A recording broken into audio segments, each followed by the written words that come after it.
I'm Tracy Koga with something short and fun. This is a Hugh Soundbite.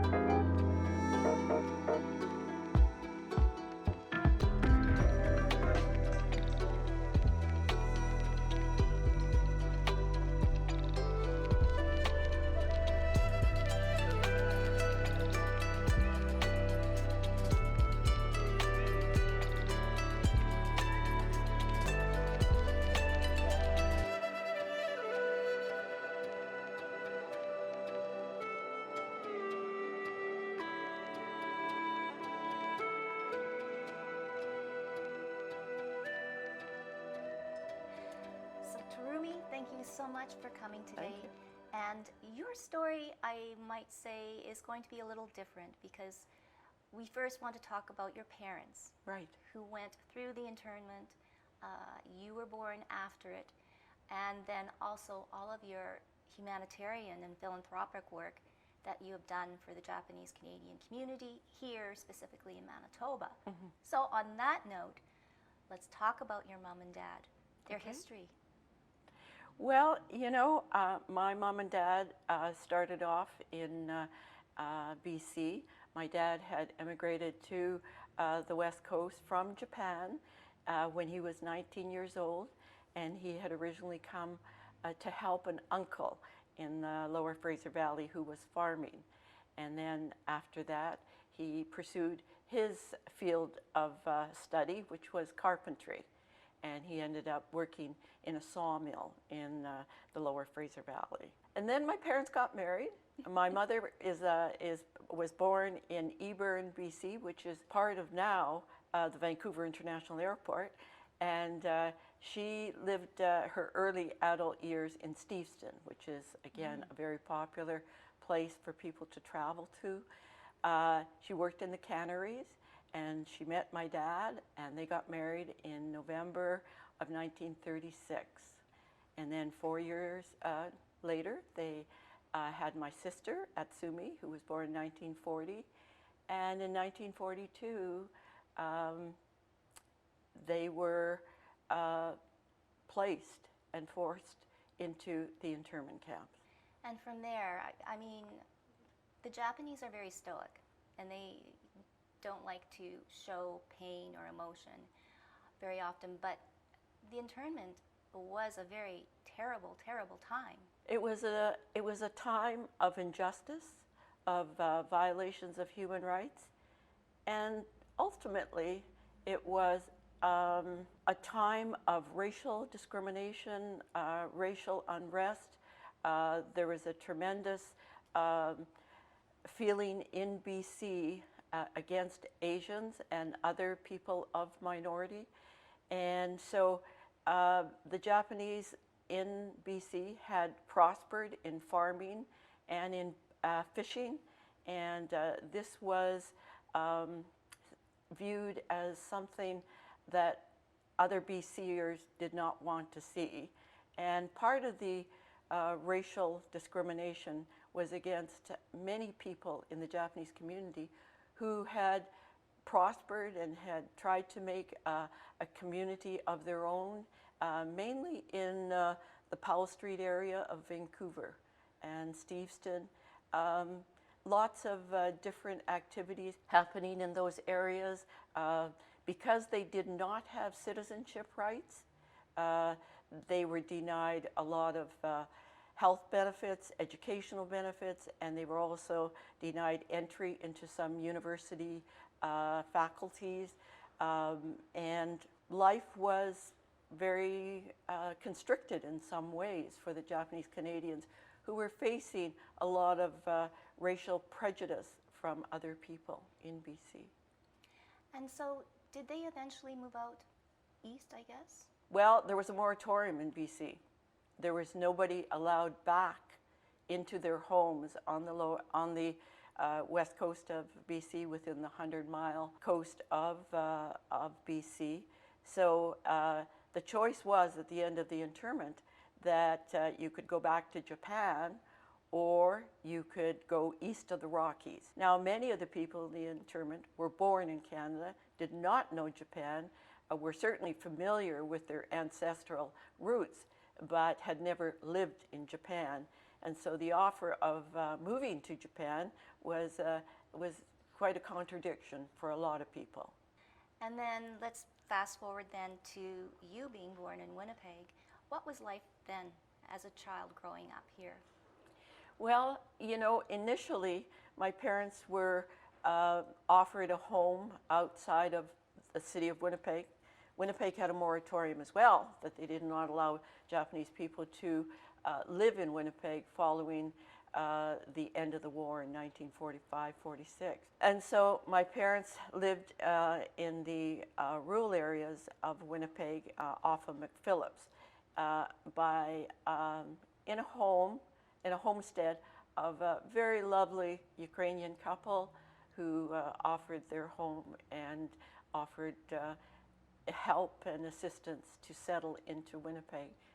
In 1950, my father, as a result of his carpentry background, was able to secure some financial backing from a tremendously respectful and generous Winnipeg businessman who helped my father get started in his own business of Kuwada construction.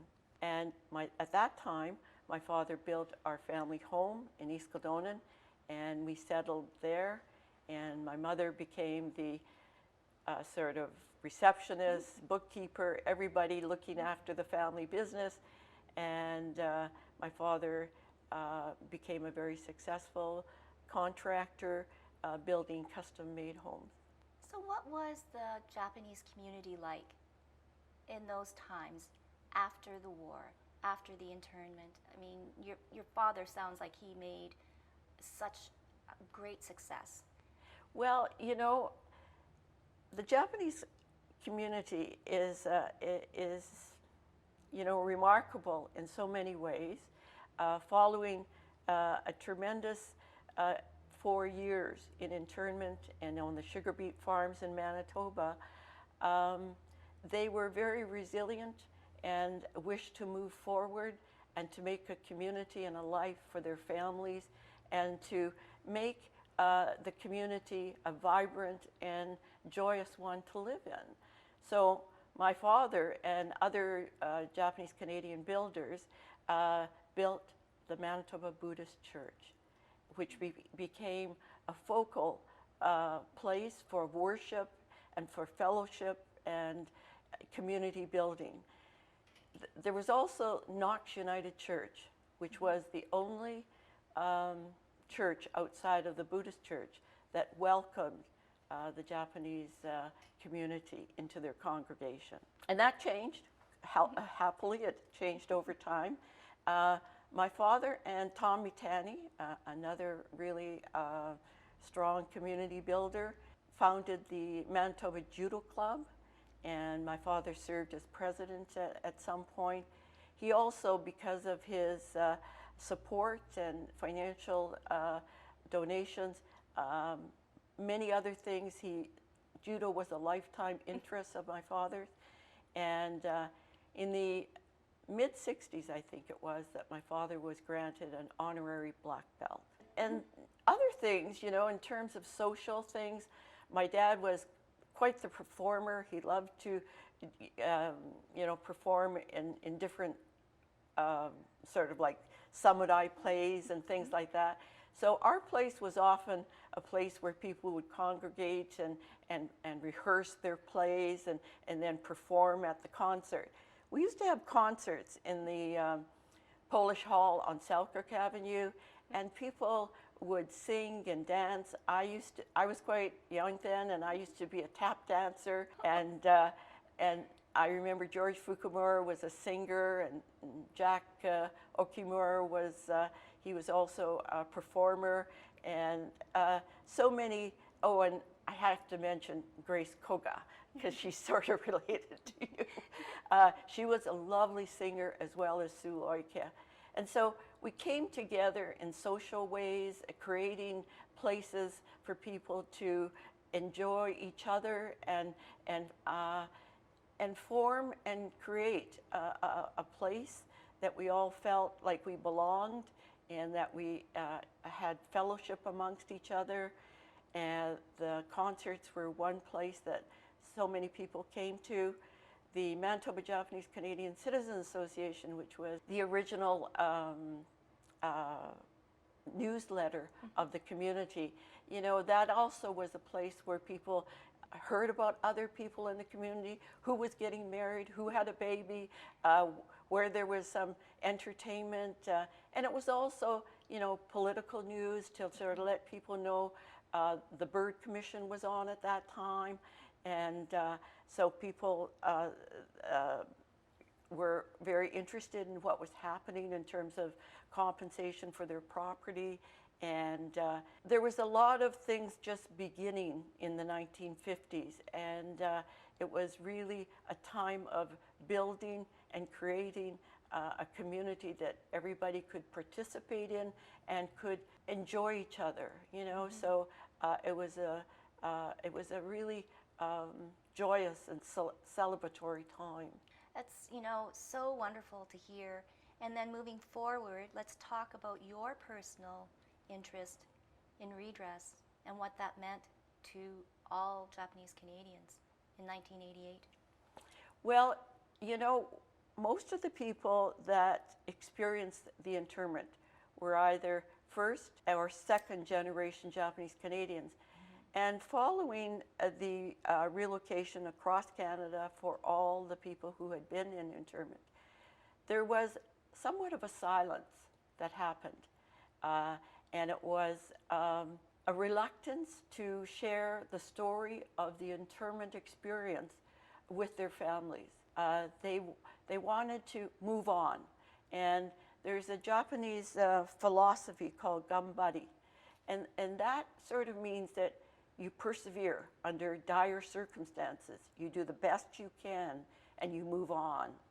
And that basically is what a lot of people did.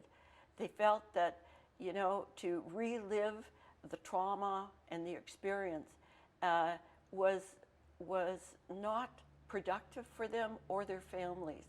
And I think we've come a long way in terms of, you know, when we talk about post-traumatic stress disorder, and we're more, as a society, more willing and open to talk about what kind of traumas people experience in war, and that they don't have to hide, they do not have to suffer alone. But in those days, you know, the Japanese Canadians were very silent about their experience. And in 1977, in the centennial year, the Japanese Canadians of the national organization felt a need and felt a calling to do something about the wrongs and injustices that had been committed during the World War II.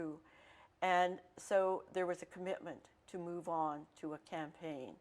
And in 1984, Art Mickey was positioned as the NAJC president and began a very active campaign of the Redress movement. And in Manitoba, you know, because Art lives here, and we all got to know a lot of things firsthand, what was happening, and every province had a redress committee to spread news and to gather people together to inform them about what was happening and all the different activities that were needed to put together a national campaign. And so I became very interested in being a part of that. My background is social work, and I felt a tremendous pull and desire to be a part of something that was going to make a difference, not only for Japanese Canadians. Canada as a democratic society, we needed to right the wrongs that had been committed in the past, and to support people who had been experiencing all these different traumas. And so I became quite interested in the redress movement, and became a part of the local Manitoba campaign. And then I continued to be a part of the NAJC as the Manitoba representative for the Human Rights Committee, because the Human Rights Committee was then established after the Redress settlement in 1988. Our mission was to not only educate and become aware of our own community's needs in the area of trauma, in the area of understanding the violations and the wrongs that had been committed, but also to assist other organizations and communities that were, struggling also to do a campaign and to make their communities and the rest of us in Canada understand what had happened. And in 2008, I became one of the presidents of the National Association of Japanese Canadians. I served on the board for 6 years, and I've always been involved with them on one way or another. Right now, I am the election chair of the NAJC. When you're on an organization like this, Terumi, you get a broader scope, right? Mm-hmm. Across the country. Where do you see the Japanese Canadians today? Well, we are a very mixed group. In terms of ethnicity, we probably, and I don't know if I'm correct in this, but likely we are the one ethnic group that has the highest interracial marriage. And I think it's somewhere like 96% or something. I myself am married to my husband Ron, who is not Japanese. My two brother-in-laws, my one other brother-in-law and my sister-in-law are also not Japanese. I have one brother-in-law who is, and we all loved him. Unfortunately, he's passed, but again, a pillar of the society and of the community. Yes, so well said. And I guess maybe in closing, if your dad was here today, of course he would have told his story, but what do you think he would say after all of this, looking back at his life? Towards the end of his life, he said he had one regret. My father was a very business-oriented person. He was also community-minded. He was busy all the time. He never took a break. So one of the things he said that he had a regret about was that he regretted that he didn't spend more time at the beach with his children. Oh. So I think if he were here today, I think one of the things he would say to people, not only now, but in the future, he would say, do the best you can be, do the best you can always be, and always remember your loved ones. Well, thank you so much, Terumi. Thank you for having me.